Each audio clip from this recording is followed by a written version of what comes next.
Senior صحافی اور تجزیہ نگار جاوید چودھری کے مطابق ہم تھوڑی دیر کے لیے جنوری 2022 میں واپس چلے جاتے ہیں۔ عمران خان اس وقت وزیر اعظم تھے۔ قومی اسمبلی میں ان کے 125 ارکان تھے اور یہ سینٹ میں 24 ارکان کے ساتھ پہلے نمبر پر موجود تھے۔ پنجاب کے پی، آزاد کشمیر اور گلگت بلتستان میں ان کی حکومتیں تھیں، فوج ان کے پیچھے کھڑی تھی۔ میاں نواز شریف لندن میں بیٹھے تھے، پی ٹی آئی کے کارکن ان کے فلیٹ کے نیچے کھڑے ہو کر انہیں روزانہ گالیاں دیتے تھے اور یہ باہر نکلنے کے قابل نہیں تھے۔ میاں شہباز شریف، امداد شہباز، سلمان شہباز اور مریم نواز مقدمے بھگت رہے تھے۔ نون لیگ کی باقی قیادت بھی ایک عدالت سے دوسری میں دھکے کھا رہی تھی۔ آصف علی زرداری، بلاول بھٹو بھی مقدموں کے ساتھ کراچی میں بیٹھے تھے۔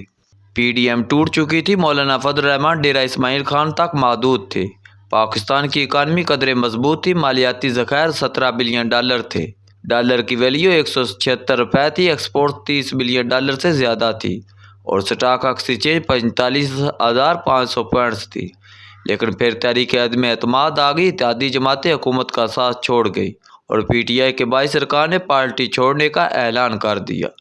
عمران خان کے پاس اس وقت دو راستے تھے: یہ باعزت طریقے سے مستعفی ہو جاتے یا مردوں کی طرح عدم اعتماد کا سامنا کرتے اور اس کے بعد اپوزیشن میں بیٹھ جاتے۔ قومی اسمبلی اور سینٹ میں ان کی اکثریت تھی، لہٰذا نئی حکومت ایک بھی بل پاس نہ کرا سکتی۔ دو صوبوں اور کشمیر اور گلگت بلتستان میں ان کی حکومتیں تھیں، حکومت وہاں بھی بے بس ہو جاتی۔ پی ڈی ایم مختلف مفادات کی پارٹیوں کا مربع بنی ہوئی تھی، یہ لوگ بھی ایک دوسرے کے ساتھ زیادہ عرصے نہیں چل سکتے تھے اور یوں 2-3 ماہ میں عمران خان دوبارہ وزیر اعظم بن جاتے یا پھر حکومت مکمل فیل ہو کر نئے الیکشن کرانے پر مجبور ہو جاتی اور اس کے نتیجے میں بھی عمران خان دوبارہ وزیر اعظم ہو جاتے۔ لیکن خان صاحب نے سیدھے اور آسان راستے کی بجائے مشکل اور ناقابل قبول راستہ پسند کر لیا۔ انہوں نے قومی اسمبلی سے استعفیٰ دے کر دشمن کے لیے میدان کھلا چھوڑ دیا اور پی ڈی ایم حکومت نے ایسے قانون بنا دیے جس کے نتیجے میں عمران خان سڑکوں پر آتے چلے گئے اور اس اسٹیبلشمنٹ سے ٹکراتے گئے جو انہیں اقتدار میں بھی لے آئی اور ان کی سب سے بڑی سپورٹ بھی تھی۔ خان نے پنجاب اور کے پی حکومتیں بھی توڑ دی اور آخر میں 9 مئی بھی کر دیا۔ اس کھیل میں پی ڈی ایم تکڑی ہوتی چلی گئی اور عمران خان ان کی پارٹی مشکلات میں پھنستی چلی گئی۔ یہ خود بھی جیل پہنچ گئی اور ان کے ساتھی بھی، اور جو باہر رہ گئے ان میں 90% اسٹیبلشمنٹ کے ایجنٹ ہیں اور یہ اب پارٹی کو مزید نقصان پہنچانا چاہ رہے ہیں۔ اس جنگ میں پارٹی اور عمران خان کے ساتھ ملک کا بیڑا بھی غرق ہو گیا۔ ڈالر 300 روپے پر پہنچ گیا، سٹاک ایکسچینج کریش کر گئی، مالیاتی ذخائر سرخ لکیر تک پہنچ گئے، انڈسٹری بند ہو گئی، ملک بے روزگاری، کساد بازاری اور مہنگائی کی دلدل میں دھنس گیا اور IMF پاکستان کا باس بن گیا۔ عمران خان آج 2024 کے الیکشن میں دوبارہ بڑی فورس بن کر ابھرے ہیں۔ یہ ایک سچ ہے اور اس سے انکار ملک، عوام اور جمہوریت تینوں کی توہین ہوگی۔ لیکن اس سے بھی بڑا سچ یہ ہے، عمران خان کی تمام تر مقبولیت کے باوجود قومی اسمبلی میں صرف 92 سیٹیں ہیں اور یہ کے پی میں حکومت بنانے میں کامیاب ہوئے ہیں۔ لہٰذا اگر فروری 2024 کا فروری 2022 سے تقابل کیا جائے تو عمران خان گین کرنے کی بجائے لوز کرتے نظر آئیں گے۔ قومی اسمبلی میں 2022 میں ان کی 125 سیٹیں تھیں اور یہ 2 صوبوں اور 2 یونٹس میں حکومت کر رہے تھے۔ یہ بنی گالہ اور زمان پارک میں بیٹھے تھے اور وہ پولیس جو آج ان کو دھکے دے رہی ہے وہ ان کی حفاظت اور سلوٹ کرتی تھی۔ لہٰذا اگر عمران خان نے یہیں آنا تھا تو پھر اتنی طویل جدوجہد اور ذلالت کی کیا ضرورت تھی؟ آپ 2022 میں چپ چاپ اپوزیشن میں بیٹھ جاتے اور آج آپ اور آپ کی پارٹی بھی سلامت ہوتی اور آپ کی جیلیں اور مقدمے بھی نہ بھگتنا پڑتے۔ آج اسٹیبلشمنٹ بھی آپ کے خلاف نہ ہوتی اور آپ کے ساتھی کو مقدمے اور ماریں بھی نہ سہنا پڑتی۔ لہٰذا سوال یہ ہے، آپ کو اس سارے کھیل کا عملی طور پر کیا فائدہ ہوا؟ کیا خوف کی زنجیریں ٹوٹ گئیں؟ کیا حقیقی آزادی مل گئی اور کیا ہم غلامی سے نکل آئے؟ آپ اگر دل پر ہاتھ رکھ کر جواب دیں گے تو آپ یہ ماننے پر مجبور ہو جائیں گے معاشرے میں خوف بھی 1000 گنا بڑھ گیا ہے اور ملک بھی IMF کی غلامی میں چلا گیا اور سول اتھارٹی کی جو تھوڑی بہت سپیس تھی وہ بھی ختم ہو گئی ہے۔ عمران خان کو بھی بہلا کر ایک بار پھر اسی نظام پر اعتماد کرنا پڑا جیسے یہ ٹھڈا مار کر نکلے تھے۔ دوسرا سوال، آپ کو اگر اس نظام پر یقین نہیں تھا تو پھر آپ الیکشن نہ لڑتے، آپ لے آتے عوامی انقلاب اور توڑ دیتے خوف اور ظلم کی زنجیریں۔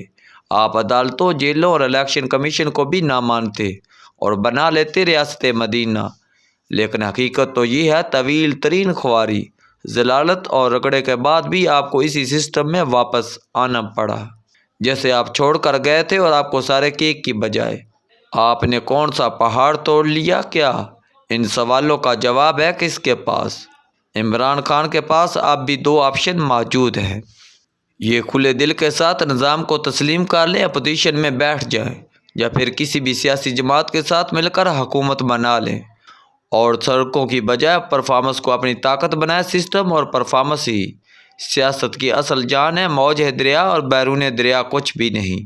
اور دوسرا یہ ایک اور 9 مئی فرمال ہے، اور اس کے بعد یہ اسی طرح جیل میں بیٹھے رہے، کارکن سڑکوں پر خوار ہوتے رہے، پارٹی کے لیڈر گھروں میں چھپے رہے اور ملک ڈیفالٹ کر جائے۔ لیکن سوال یہ ہے، اگر یہ ہو گیا تو کیا عمران خان بھارت میں جا کر حکومت بنائیں گے؟ جب گھوڑا ہی نہیں رہے گا تو سوار کس پر سواری کرے گا؟ جب کشتی ہی نہیں ہوگی تو مسافر کہاں جائیں گے؟ اور ہم اگر فرض کر لیں عمران خان کی یہ سیاست کامیاب ہو جاتی ہے، یہ زبردستی اقتدار پر قابض ہو جاتے ہیں، تو سوال یہ ہے، کیا یہ اسٹیبلشمنٹ کی مخالفت کے ساتھ حکومت چلا سکیں گے؟ اور کیا یہ IMF، امریکہ، چین اور عرب ملکوں سے مذاکرات کر سکیں گے؟ ملک کی حالت یہ ہے، اگر ہمیں پیٹرول نہ ملے تو 15 دنوں میں پورا ملک بیٹھ جائے گا، جہاز، گاڑیاں اور کارخانے بھی بند ہو جائیں گے، اور بجلی، پانی، موبائل فون اور انٹرنیٹ بھی۔ دوسرا عوام نے اگر آپ کو ووٹ دیے ہیں تو انہوں نے Noon League, Peoples Party, JUI، MQM، IPP اور کاف لیگ کو بھی مینڈیٹ دیا ہے۔ کیا آپ کے ووٹ پاک اور ان کے ناپاک ہیں؟ اگر اپنا مینڈیٹ مان رہے ہیں تو ان کا مینڈیٹ تسلیم کیوں نہیں کر رہے؟ کیا ان کے ووٹر انڈیا سے آئے تھے؟ اور دوسرا، آپ کو کس نے بتا دیا جب تک آپ ہیں عوام اس وقت کسی دوسرے کو پسند نہیں کر سکتے، اور ان کا خدا کوئی اور ہے اور آپ کا خدا کوئی اور؟ کیا یہ بات عجیب نہیں؟ آپ KP میں رزلٹ مان رہے ہیں، لیکن اسی الیکشن کمیشن کے پنجاب اور وفاق کے رزلٹ کو تسلیم نہیں کر رہے۔ آپ پیپلز پارٹی اور نون لیگ کی قیادت کو نہیں مانتے، مگر ان کے ٹرینڈ پرویز الہی اور شاہ محمود قریشی آپ کے وائس چیئرمین اور صدر ہیں، اور آج بھی آپ کی آدھی پارٹی ان چوروں پارٹیوں کے لوگوں پر مشتمل ہے۔ لہٰذا آپ کے پاس اب صرف ایک ہی آپشن ہے، آپ سسٹم کو مان لیں اور اندر سے تبدیلی لے کر آئیں، ورنہ آپ اسی طرح سڑکوں پر بیٹھے رہیں اور اپنے ملک کی مزید مت مار لیں گے۔ میرا خیال ہے عمران خان کو اب حالات کو سمجھنا چاہیے، انہیں بھی اب ادراک ہونا چاہیے، یہ نفرت کا جھنڈا نیچے کر کے KP میں حکومت بنائیں اور اپنے اسٹیبلشمنٹ کے ساتھ بھی تعلقات بہتر بنائیں۔